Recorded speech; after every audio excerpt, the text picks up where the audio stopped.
Say no, ye of little faith, but you reached to me before I called your name. Oh, what a God of grace! What a God of glory! Oh, what a God of grace! That you would sacrifice your son to take my sins away.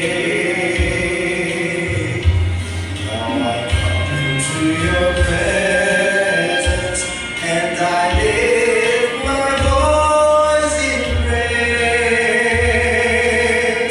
Oh, what a God of glory! Oh, what a God of grace!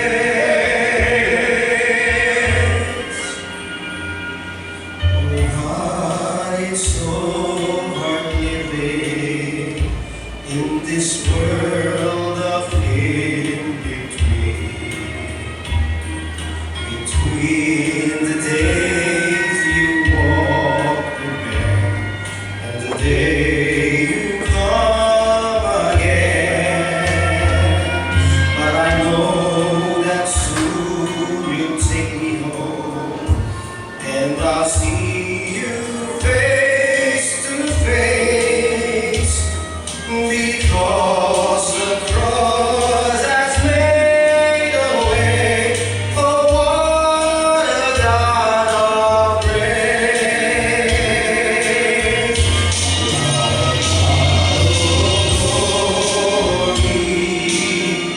Oh, what a God of grace! That you would sacrifice your son to take my sins away. Now I come into your presence and I lift my voice in praise. Oh, what a God of glory! Oh, what a God of grace! And when that final trumpet sounds and time shall be no more, every knee shall bow and every tongue confess that Jesus Christ is Lord. And I'll come into your presence and I lift my voice in praise. Oh, what a God of glory! Oh, what a God of grace! Oh, what a God of glory! Oh, what a God of grace! Oh, what a God of grace!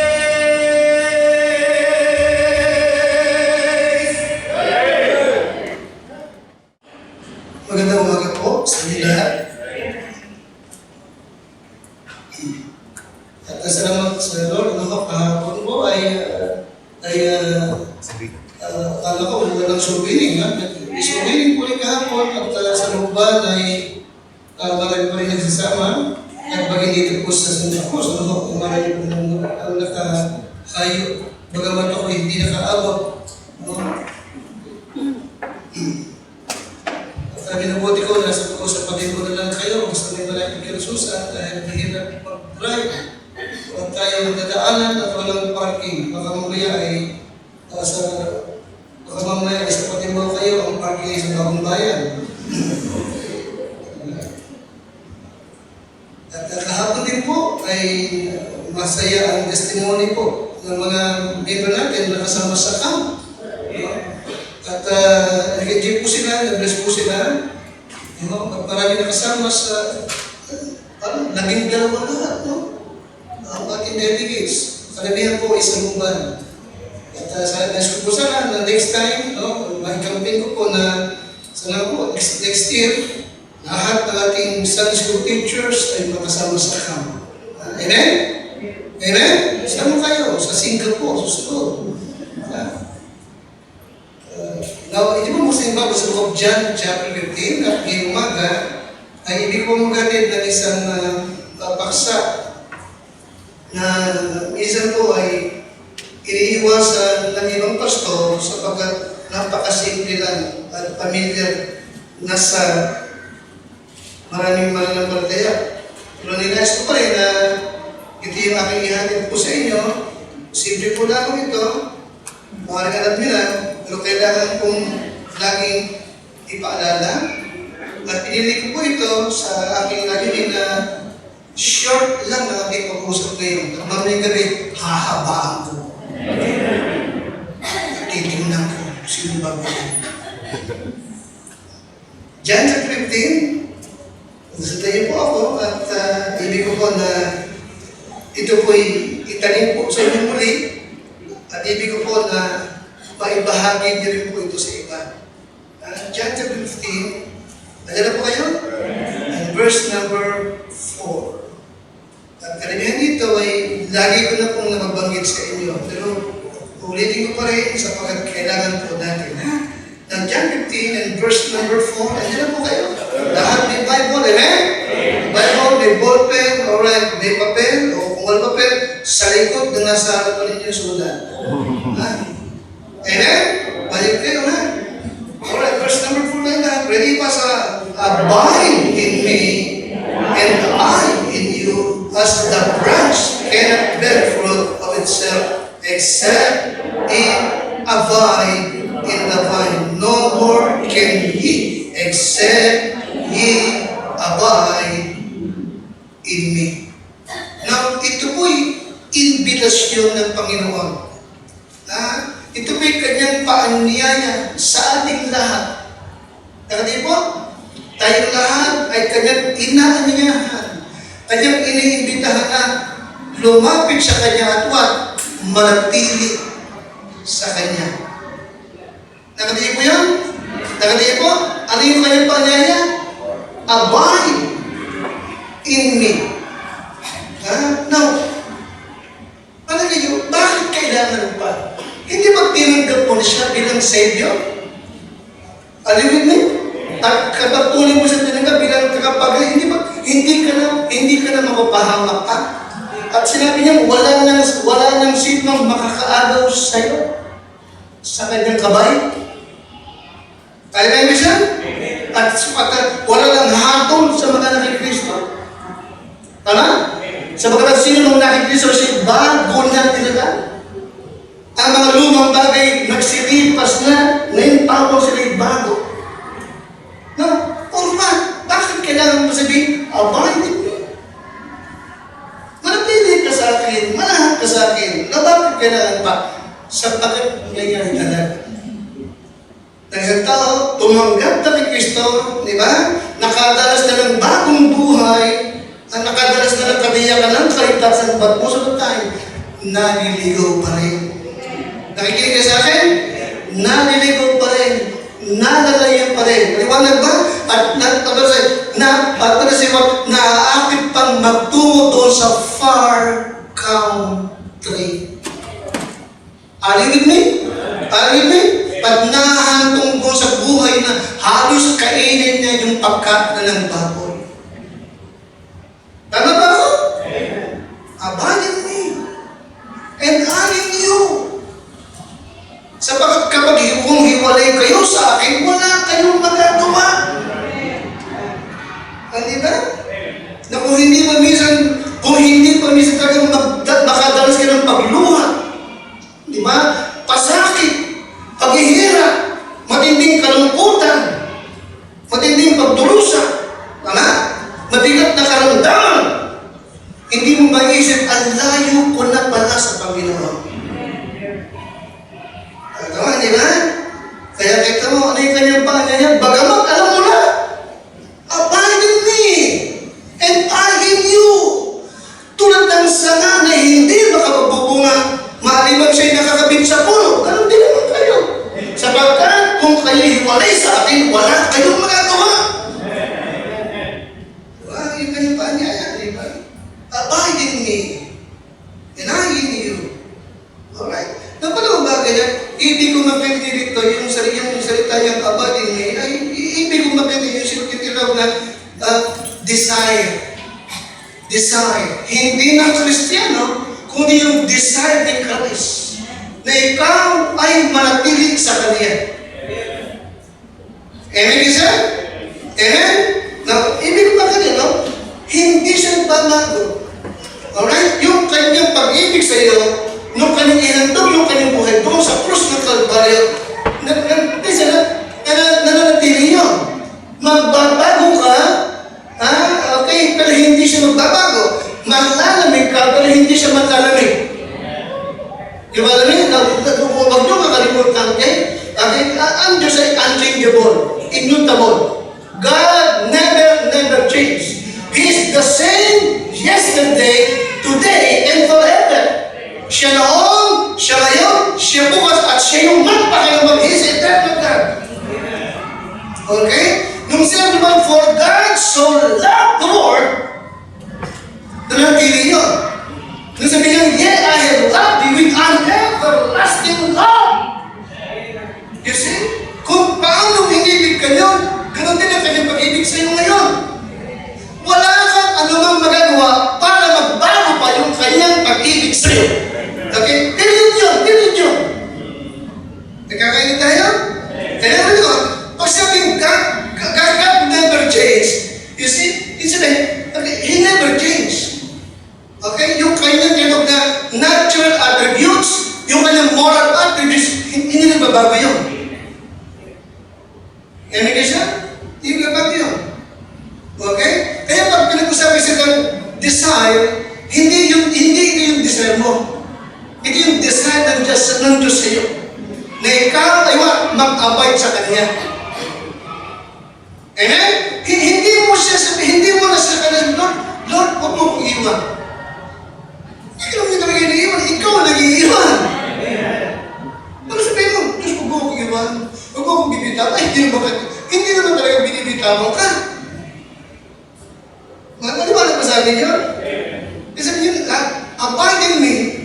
Anong pahiwati? God designed na ikaw ay manatili sa Kanya. Ibig niyang nakita sana na yung kanyang desire sa iyo, desire mo rin sa Kanya. Diba namin siya? Ibig niyang nakita yun. Okay? Kaya nga, siya yung abide in me and I in you. Nasabi ko sa inyo minsan, di ba? Nakadalas ka na ba na minsan ay imbitahan ka ng isang tao sa kanyang bahay upang ikaw ay mananghalian o maghapunan at matapos mong kumain, magpapaalam ka na lang. Ang sabi niya, mamaya ka na umalis. Mamaya ka na umalis. Dito ka na muna. Ang ganda pakinggan, tama ba? Tama ba? Ang ganda pakinggan. Anong nabasa mo sa kanya? Bakit ayaw kanyang paalisin kagad? Gusto kanyang makapiling ka. Tama, di ba? Nakakatawa, tama? Ano di sabihin? Pwede, magpagbukas ka na. May party naman dyan. Magbukas ka na. Alam mo, wala ka naman pasok bukas. Dito ka na muna. Di ba nakakatuwa, di ba? Okay? Anong ibig sabihin?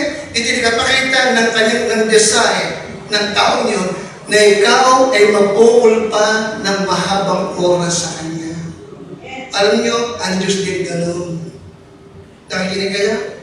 Ang Diyos din ganun. Nung sabihin niya, abide in me is what? Nagpakita na ibig niyang mag-uul ka ng mahabang panahon sa Kanya. Okay? Ibig isa? Pero maraming Kristiyano, alright, maraming mo, ikaw ba, gusto mo bang mag-uul ng mahabang oras sa Diyos? Alam ko, isasagot ng marami sa'yo, oo. But listen carefully siya. Kilala ka ng Panginoon. maraming pagkakataon nakikita ng Diyos yun, nagmamadali ka, minamadali mo siya. Nagmamadali ka mag-pray. Tama? Lagi ka nagmamadaling mag-pray. Maging sa church, nagmamadali kang makauwi. Late ka ng darating, nag-aapura ka pag makauwi. Asan si gano'n? Nakauwi na. Ang bilis naman. Para kang lobo. Alam mo? Wala, kalimutan. Hindi ang sino pa man ang dahilan ng pagparig-parig pare-parang dito. Ang Diyos ang dahilan ng ating pagparig-parang dito. Pero ano ang nakikita ng Diyos sa iyo? Meron ba bang desire na mag-abide sa Kanya? Na totoo? Naging umaga, ilagay pa sa abide in me. At hindi ko maibigay itong mga katibayan ng isang Kristiyano na siya'y naka-abide talaga kay Kristo. At pangalawa, hindi ko makita niya para no, yung pagpapala, yung benefits, okay? Na mayroon ang isang Kristiyano if he only choose to abide in Christ. Alright? Kung pipiliin mo lang talaga na manatili ka sa Panginoon, yes, may mga pagpapala, no? Alright? May mga benepisyo na para talaga sa iyo. O Panginoon, patnubayan mo po ako sa paghahatid ng isang simpleng mensahe na alam kong simple, Lord, kailangan namin pare-pareho. Kailangan namin, Lord, na muli po itong mapakinggan upang kami pare-parehong magsiyasat ng aming mga sarili. Kung sino kami ngayon sa iyong harapan. Ako patnubayan mo na, bigyan ng kalakasan ng boses, Panginoon, na lubos kong kailangan for your glory and honor sa pangalan ng Panginoon Jesus. Amen. Now, ano itong mga benepisyo nito sa mga Kristiyano if we only choose to abide sa ating Panginoon? Notice verse number 5. Yan yung buto. Anong mga benepisyo ang ating matatanggap para sa Kanya? Listen na, hindi ito kapakinabangan ng Diyos. Ito'y kapakinabangan mo at talagang para sa iyo. Alright? Now, basahin mo na sa King James Bible tsaka Nipos Tingatinas Tagalog. Alright, verse number 5. Ano yun? Number 5? Okay, verse number 5. Ready? I am the vine, ye are the branches. He that abideth in me, and I in him, the same bringeth forth much fruit. Aling number 1, abiding in Christ allows you to what? To bear what? Much fruit. Nakati po maliwanag? Any reason? If you only choose, di ba? Na mag-abide in Christ, anong baka niya? Magbubunga ka ng marami. Nakita po, maraming bunga. Alright? Kaya makita mo, bakit maraming Kristiyano hindi productive? Hindi mabunga. Anong sagot? Hindi siya kasi naka-abide kay Christ. Yes, Christian, abiding in Christ allows you to bear much fruit. Okay, maraming bunga yan. Kung talaga ikaw lamang na talagang nag-uukol ng mahabang oras, panahon para sa ating Panginoon. Maraming bunga, aani ka ng marami. Alright, now, anong fruit ang pinapag-usapan dito? In verse number 11, tinanin po. Verse 11. Ready? Ibig ko bakit, anong fruit? If you abide in me, pakalakas, and my words abide in you, ye shall ask for, verse number 11, these things have I spoken unto you, that my what? My joy might remain in you, and that your joy might be what? Kita mo, fullness of joy. Isa sa bunga, ng isang Kristiyano na sabi, nananatili sa relasyon, yung fullness of joy. Liwanag ba? fullness of joy. Okay? Puspos na kagalakan. Naulit ko dito, iba yung joy sa happening. Ang happening ay happy ka sapagkat may magandang nangyayari. Happy ka kasi kumita ka. Happy ka kasi may bago ka. Happy ka kasi marami kang kaibigan. You follow me? Amen? Happy ka kasi for what happened. Pero pag nawala ang lahat ng yan, wala na yung happiness mo. You follow me? Iba yung ipinangako ni Kristo yung bunga. Anong pinangako niya? Joy. Anong klase joy? Fullness of joy.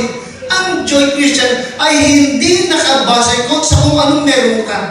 Hindi nakabase kung sino makatawag kasama mo. Hindi nakabase kung anong estado mo sa buhay. Ang joy ay joy ay what? Hindi kayang sukatin ng pag-iisip ng tao. Ito yung joy na meron si Kristo nung siya ipako doon sa krus. Naghihirap, nagdurusa, pero meron siyang joy sa kanyang harapan, sa mga kita niya, yung kaligtasan ng mga kakamtan mo sa kanyang pagdurusa. Kasi Kristo, kagalang hindi masayot ng pag-iisip ng tao, na kami si Kristo lamang ang makapagdudulot sa iyo. Kung ikaw lamang ay manatiling nakaabay sa Kanya. Abide in me, and I in you. Joy, and then what? Peace. Kapayapaan. Amen? Kapayapaan. Panatag ka. Alright? Hindi ka kabato. Hindi ka balisa. Hindi ka malungkot. Panatag ka. Alright? Ano sabi ng Lord? Kapayapaan ang iniiwan ko sa inyo. Yung kapayapang iniiwan ko sa inyo, hindi tulad ng iniiwan ng sanlibutan. Lakasan ninyo ang inyong loob. Nagtagumpay ako, magtatagumpay din kayo. Joy and what? Peace. Amen? Yan ang kanyang pangako. Okay? Ano pa? Verse 16. You have not chosen me, but I have chosen you and ordained you that you should go and bring forth fruit, that your fruit shall remain. Joy, peace, and then what? Kapwa Kristiyano. Ang bunga ng Kristiyano ay Kristiyano din. Amen? Sabi ng Biblia, sa kabila ng katandaan, nagbubunga pa. Maliwanag ba pa din? So, abiding in Christ, allows you to what? Ano yun? Allows you to what? Bear fruits. Okay? Lumalago, nagbubunga, tumitibay. Alright? Of course, kasama din yan yung Galatians 5, 22 and 23. The fruit of the Spirit is love, joy, peace, long-suffering, patience, meekness. Amen? Ini bunga. Okay? Amen? Hindi mo yun ipipili mo din, nagbubunga ka. Now listen. Ito ba mga bunga nito na ating ipinag-uusapan? Ito ba'y meron ka ngayong umaga? Ha? Payapa ka ba? May kagalang ka ba? Hindi masayad ang pag-isip ng tao? Ha? Yung fruit ba ng Holy Spirit nakikita sa iyo? Sinabi ko, nakapagsabi. Alright? Ito yung number one evidence na makikita mo sa isang Kristiyano na siya naka-abide kay Kristo.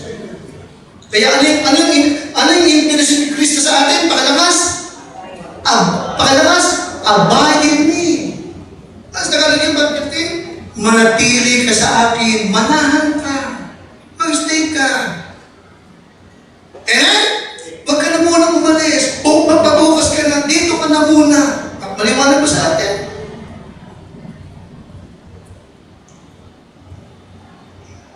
Secondly, tingin po, verse number 6.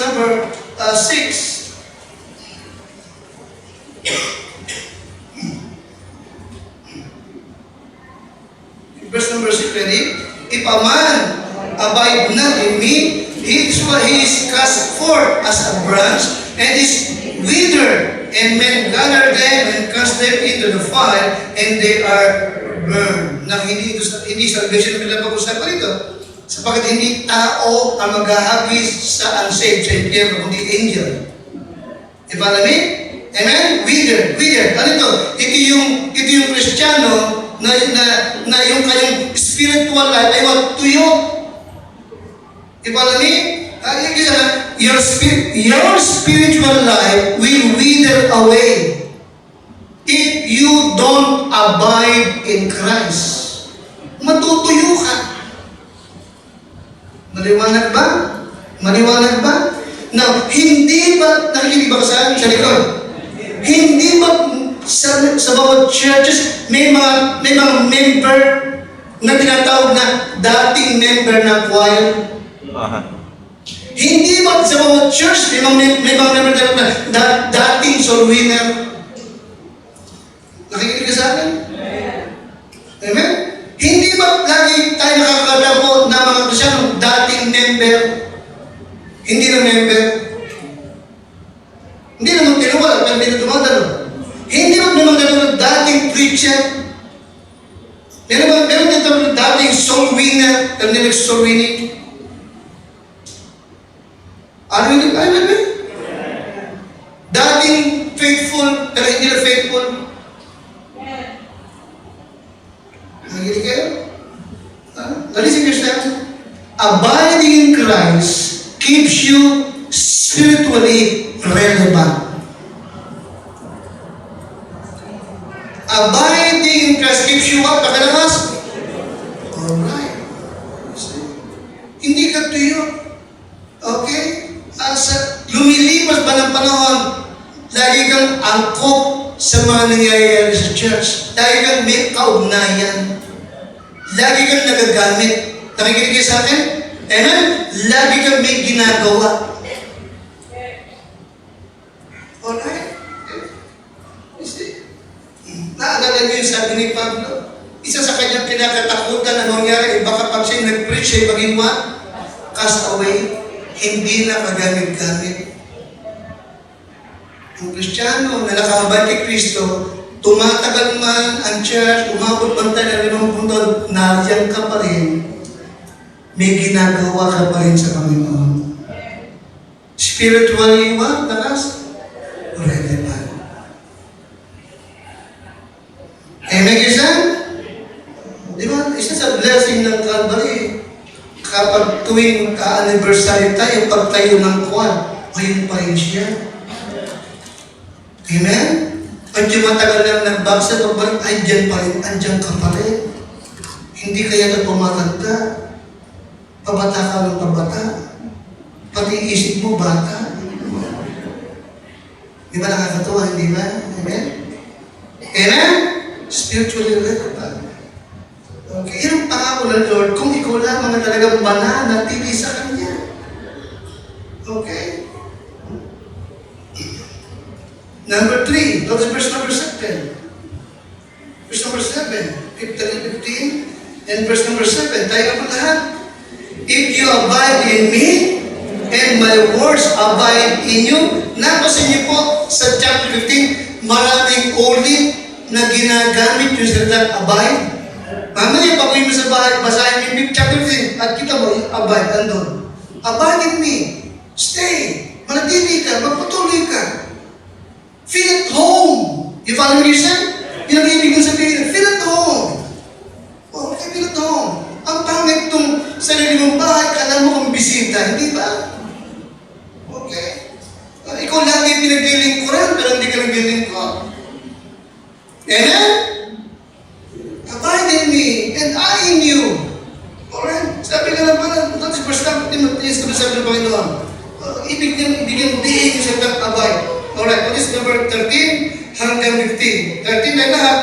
Greater love hath no man than this, that a man lay down his life for his friends. Ye are my friends. Ito mo yun? Amen? Ikaw yung pinaghantugan niya ng kanyang buhay.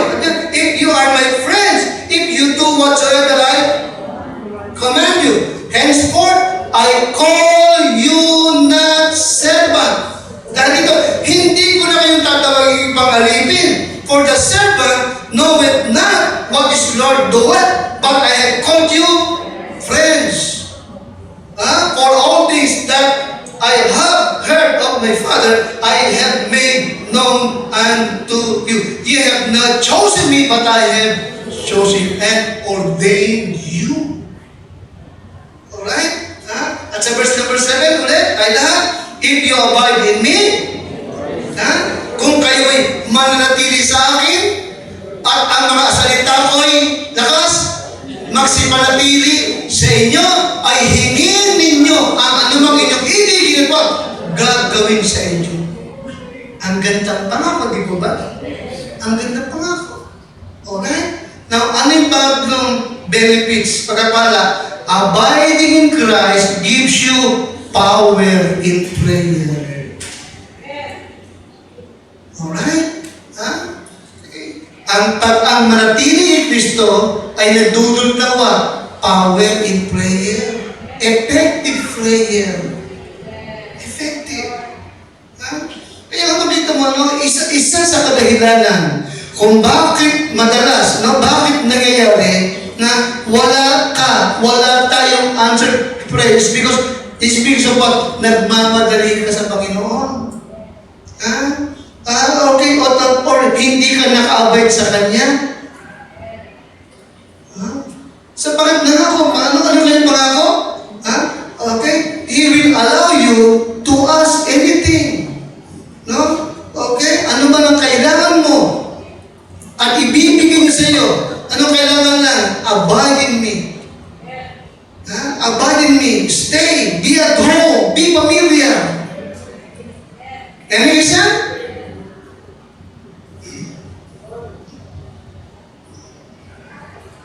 Maraming Kristiyano kasi backslide pa. Andiyan ngayon, minsan wala. Diba?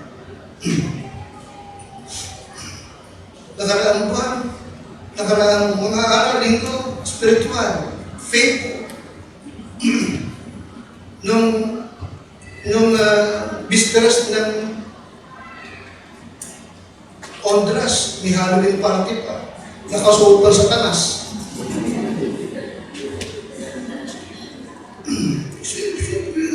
Kaibigan pa ng Diyos yan. Diba?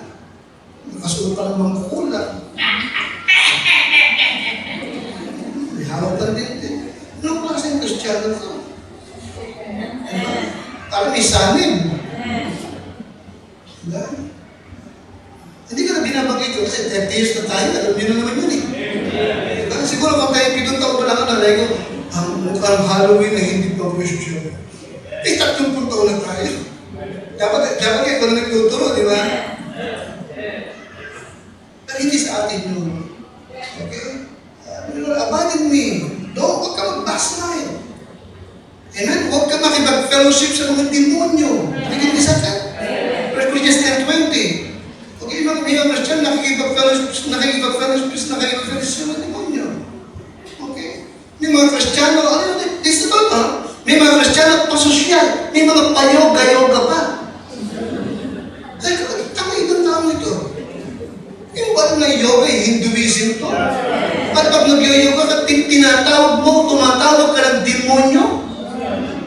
Hindi mo alam yung inuusal-usal mo. May mga Kristiyano ko, parang walang spirito, Walang pakiramdam. Parang kumanda ka tawag ko. Hindi sa atin yung ibatin. Ito spiritual. Para tawagin yung gods ng Hindu, pero the truth is, demons yung tinatawag na doon. Kaya kita mo, talagang kailangan pang sabihin ng Lord na abide in me. Sabagat maraming Kristiyano hindi naka-abide. Malayo sa Panginoon. Okay? Dumidistansya kay Kristo. Kaya ngayong umaga nito, ikaw nakakaalam ng yung spiritual na buhay. Ikaw ba'y malapit sa Kanya? Ikaw ba'y naka-abide sa Panginoon? O may distansya na? O malayo?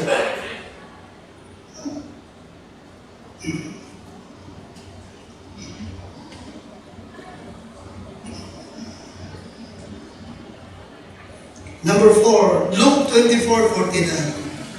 Luke 24:49.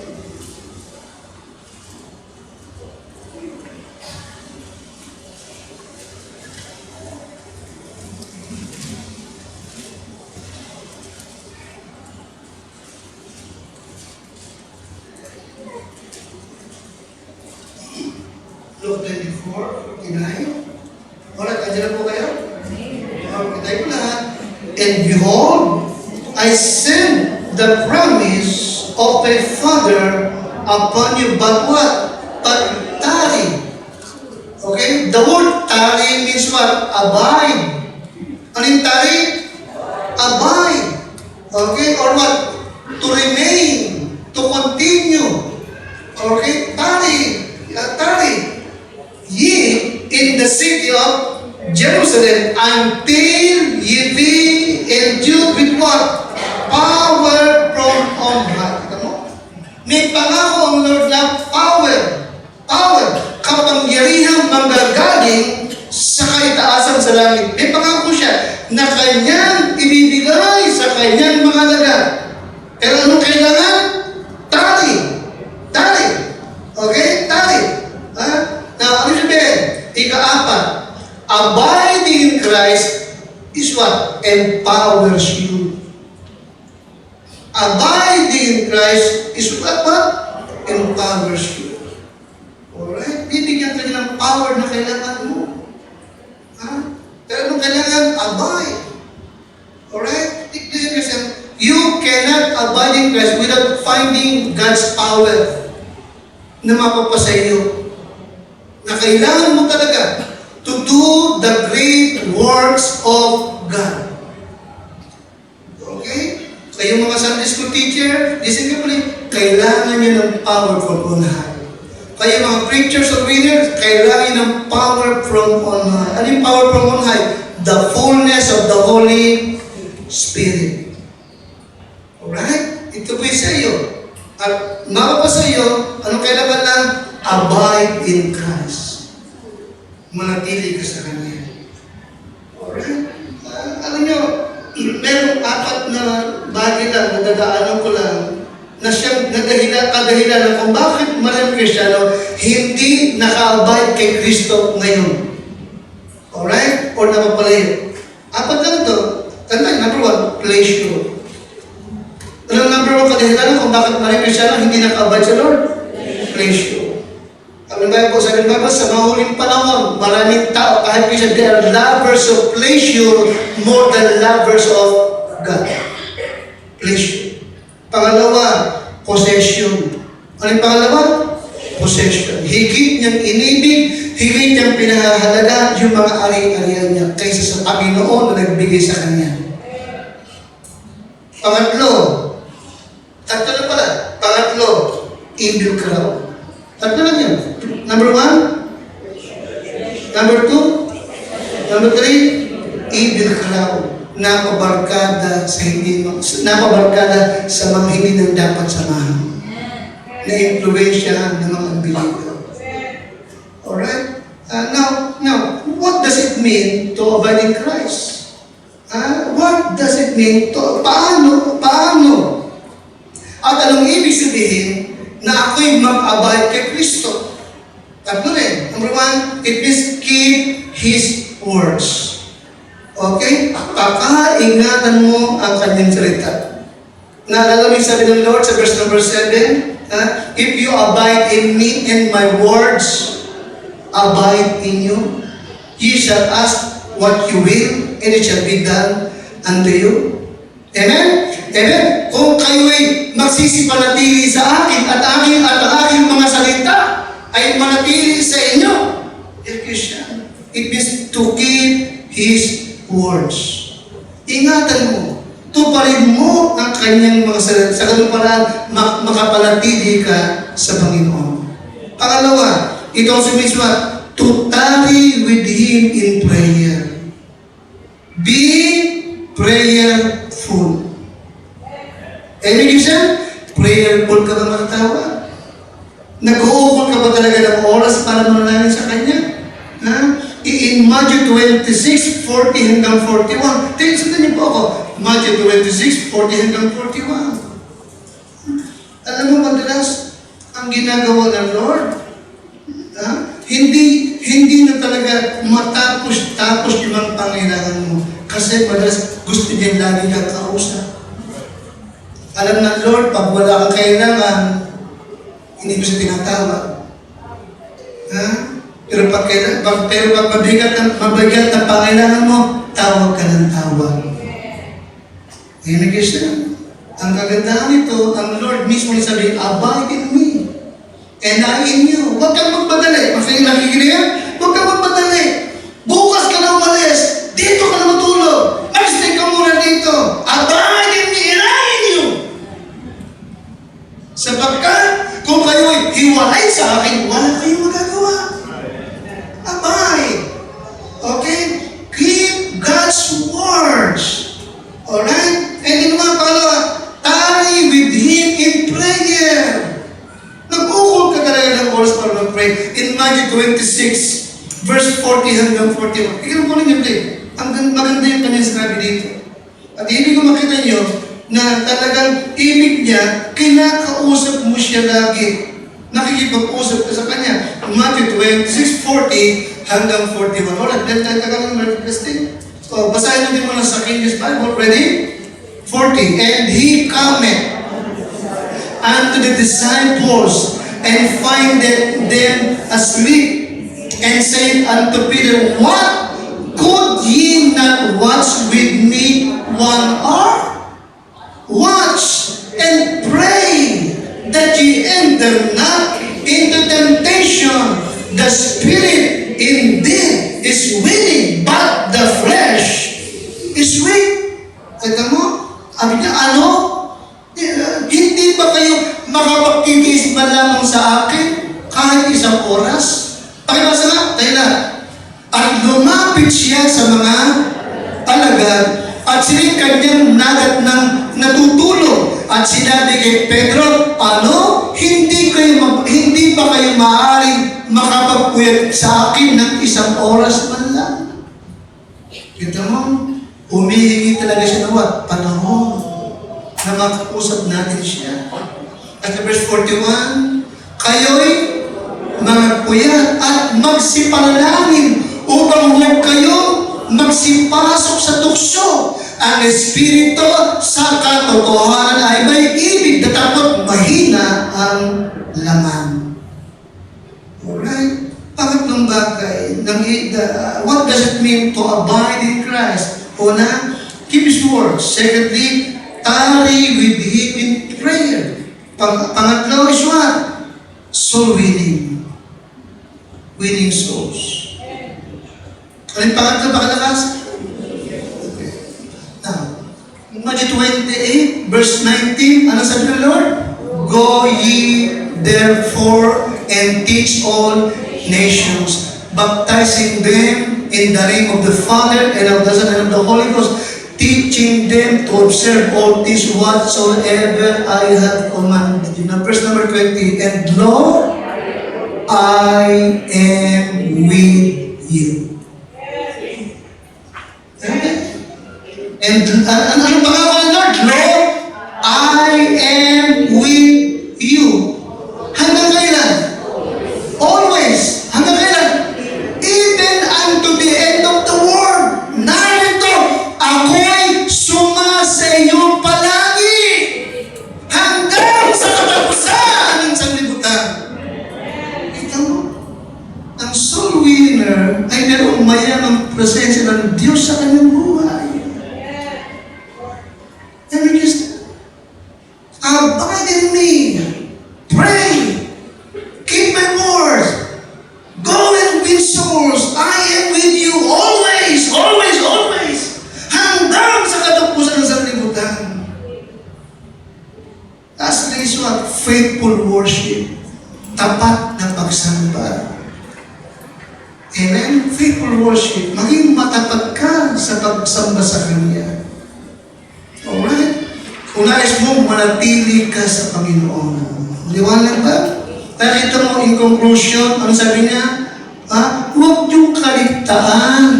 Huwag yung kaligtaan yung pagtitipon-tipon. Huwag yun ang gayahin yung ugali ng iba. Liwanag ba? Amen? Huwag yung kaligtaan. Okay?